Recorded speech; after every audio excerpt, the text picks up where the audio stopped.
Welcome back, everybody. It is December 12th, 2019, and this is episode 12 of What Is on My Desk.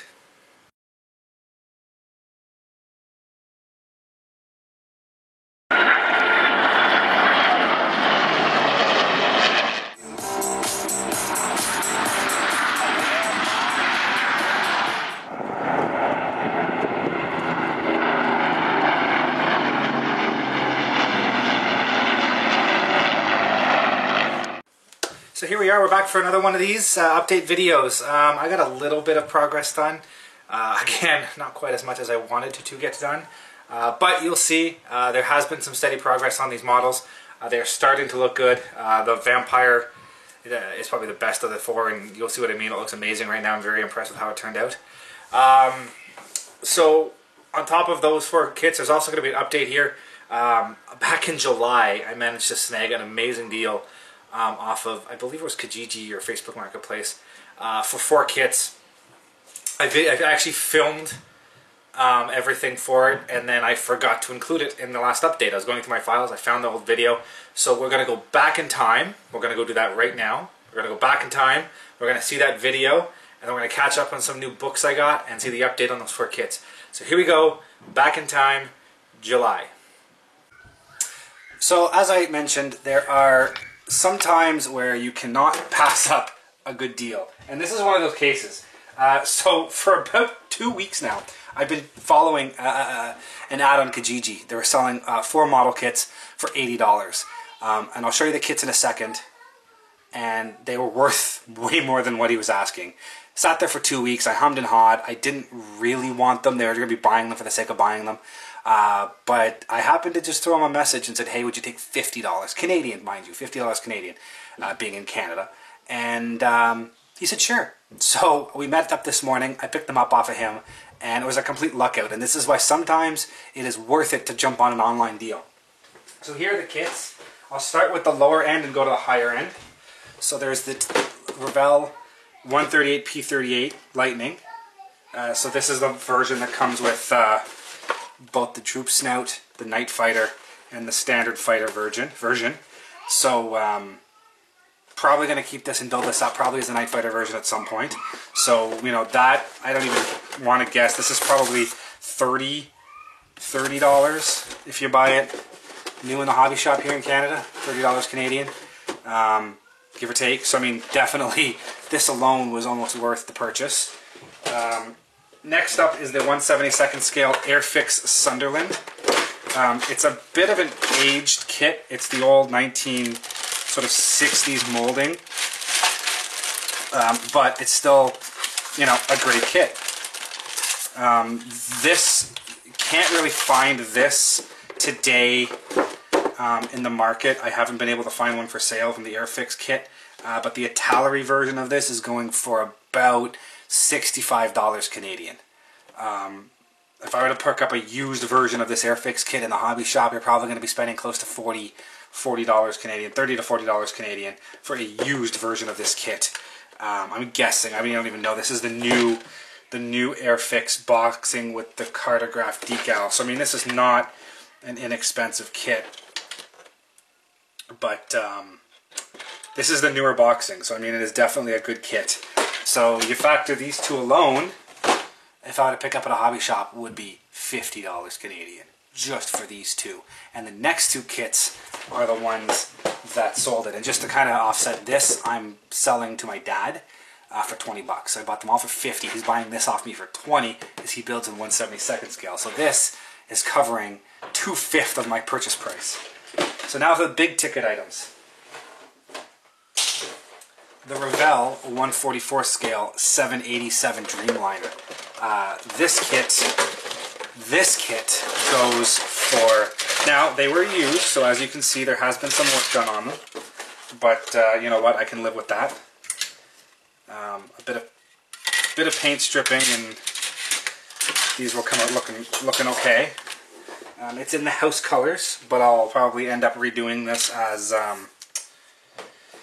Air Canada in the modern black scheme. So I mean, there's a bit of work done on it. It is what it is, but like I said, a little bit of paint stripping, and this will come out looking okay.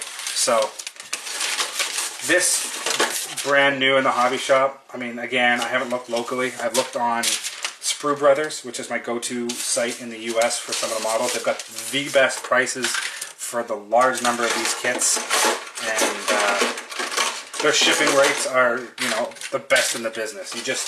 You can't beat their shipping rates. So this kit on Sprue Brothers is going for $50 US. So if I was going to go pick this up at the local hobby shop, I'd probably be spending $60 to $70 Canadian. 50 for the, you know, with 3, and we're already seeing massive amounts of saving. Again, it has been started, but you know, for what I'm paying for it, it's not that bad. Just a little bit of work and it'll be ready to go. But the big ticket item, this is the big ticket item. A 1/72nd scale C-130J Hercules. This is like a $70 US kit. This is well over probably, you know, $90 Canadian to go buy this thing brand new in the hobby shop. And look at this. It has not been touched. It's legitimately brand new in a box. You cannot beat this price. You just cannot do it. You know what I mean? And if this even comes in, I think this is the short fuselage version, which is unfortunate because I can't do it up as a Canadian version because the Canadians only have the stretch version J's. So, you know, eventually I might end up selling this off or trading it for something else. You know, it's unfortunate. I probably will not build this aircraft, but this was the piece de resistance. This was worth $50 Canadian. This was worth 50 Canadian. So that purchase, getting this for 50 Canadian, all of this was bonus in my mind. So we'll see what happens with this in the long run. It's going to go in the closet. I'll probably, like I said, I'll probably end up trading it or selling it to somebody at some point for something else. I don't know yet. Yeah, I don't know. But worth it. Now on top of it, I showed up there, get to pick the kits up, paid the guy. He turns around and says, hey, I have a box of all the stuff I found for my son. He's outgrown the models. We're selling this off. So yeah, as I was saying, he says basically his son's getting out of the model making. He's moving out of the house. He doesn't want any of this stuff anymore. Hence why he was selling this stuff at such a low price. However, he says, as I'm cleaning up, I find all of his stuff, all of his equipment. So he turns around with a box of stuff, and I said, well, whatever. A lot of Tamiya paints. I don't use Tamiya paints. I hummed and hawed. I asked how much. He said, nothing. Just take it. Sure thing.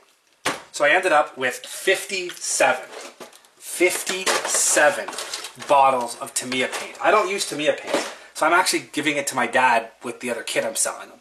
57 bottles of Tamiya paint. On top of which I get a Badger basic airbrush. I'm never going to use this. And if you, again, look on the side, 25 bucks. Brand new.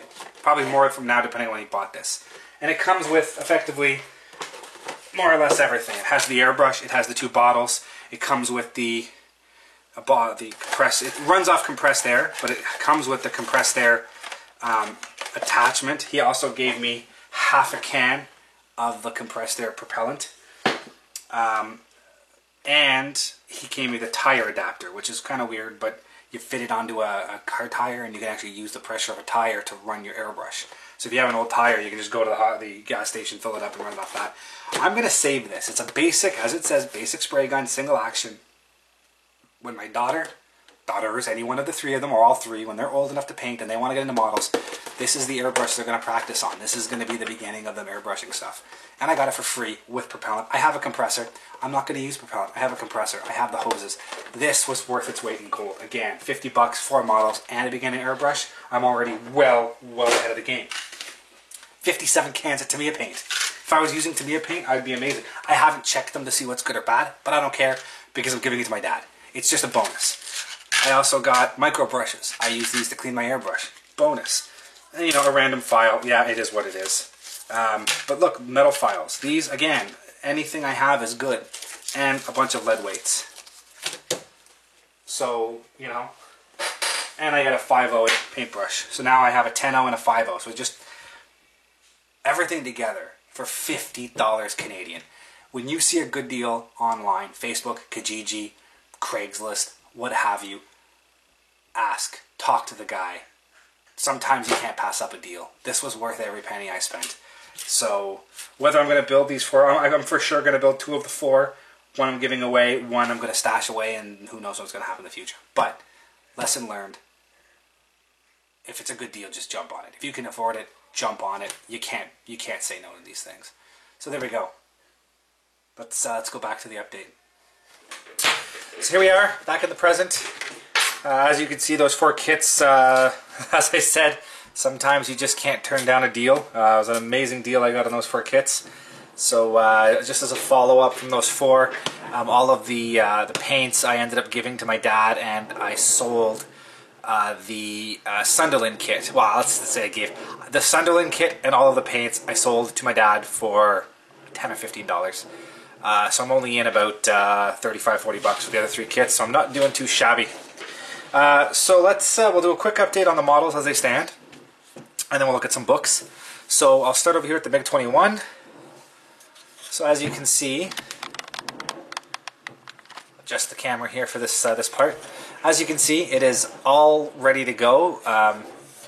I've just got to do some masking here, some Kleenex inside the nose intake and the exhaust, just to make sure that no overspray gets into that. Otherwise, it is ready for primer and paint. Canopy's installed. It's all masked off. I do have a little bit of cleanup to do on this little side right here. You'll see there's a little bit of a chunk taken out of that. Needs to be a little bit of cleanup on that, but I'll get that done before I get the primer coat on. So this is ready for primer and then paint. Same with the Wildcat. You'll see the cockpit has been masked, painted green. All the overspray, it's not really overspray, that's just me checking seams, see how things look before I get a coat of primer on it. Again, I need to do a little bit of masking for the wheel well, and then a little bit here from the engine intake, as well as the cowling. But overall, it's ready for some final masking and a coat of primer, and then paint. Hurricane, same boat. Cockpit's installed, mask, canopy's on. All the seams have been checked, it's looking good. I just got to do some masking here with the main wheel wells, the radiators, and then this is going to get a coat of primer and some paint. And the Vampire, as I said, looking good. This is already primed. I've been focusing my efforts on this, get this all cleaned up. You'll see how smooth that lower fuselage turned out. Not a lot going on there, it's nice and smooth, and I think it's going to look good when you get the coat of aluminum paint on that. So it's coming right along. As I said, I've been focusing a lot of my effort on this recently to get all these seams cleaned up and get everything ready for paint. So this is going to be getting paint pretty quick, pretty soon. Not much left to go on that. Little bit of little things here and there, but I'm very, very happy with how this turned out. So as I said, there's some progress, not a lot. Hopefully with the next one, you'll see some paint on some of those. On to some of the books I got. So I believe both of these were off of Facebook. The first batch I got here are 4 German books from the Schaefer Military History. I've never actually seen this company before, but they have some decent books. So I don't have a lot of references for German aircraft, and I realized that when I did those 4 German aircraft before, the Focke-Wulfs, the TA-152, and the HE-162. I don't have a lot of reference for German aircraft, and it's a good thing to have. I do have quite a few in the stash, so it'd be good to have a few references. So we'll start off here. I've got Schaefer Military on the DO-215 and the DO-17 and 215, which were both variants of the same plane. So I've got some references on that, some interior shots, some nice, details on some of the different setups and whatnot. So it'll be a good reference. I used to have a model of this. I probably plan on getting another one at some point. It's a really unique looking plane, so it'll be exciting to get one again and get it painted up. So I got that. I've got one on the ME-109. Again, I have a few ME-109 kits, not a lot of references on the aircraft. So it's nice to have some detail shots, some ideas for camo, some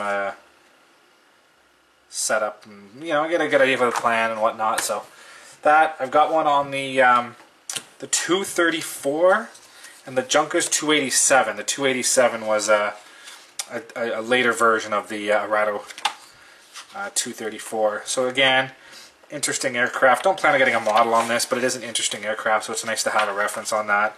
Not a lot of, like I said, don't have any references on German aircraft, so it's nice to have one to go back to and look at and reference when it comes to some German aircraft.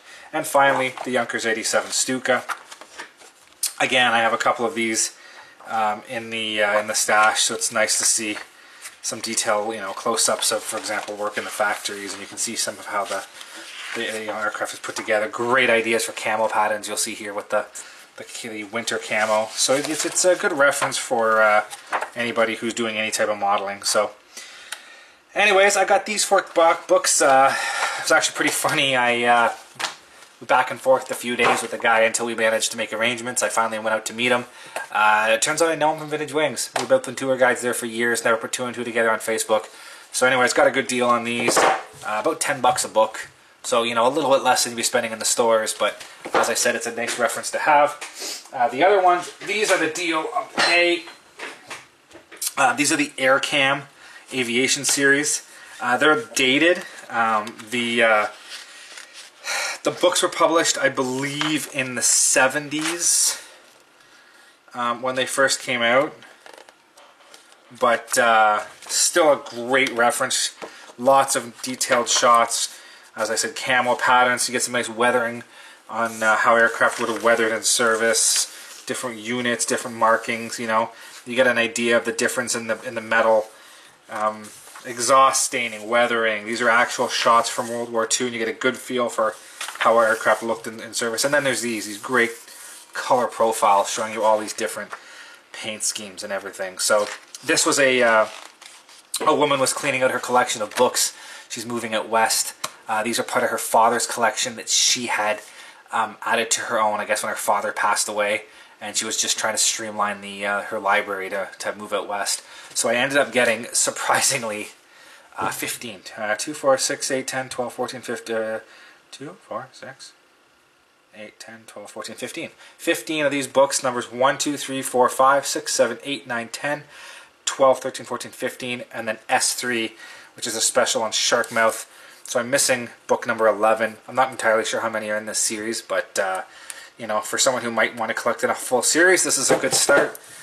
There is a bit of water damage in places. You can see where there was a single stain when the books were in a pile, but a P-51, P-47, another P-51, Spitfires, more P-51s, P-40s, P-40s, Spitfires, Spads, P-38s, Lancasters, Hayabusas, Thunderflash, and B-17s, plus the Sharkmouth. So it's a great start. I paid $30. $30 for 15 books. I literally paid $2 a book.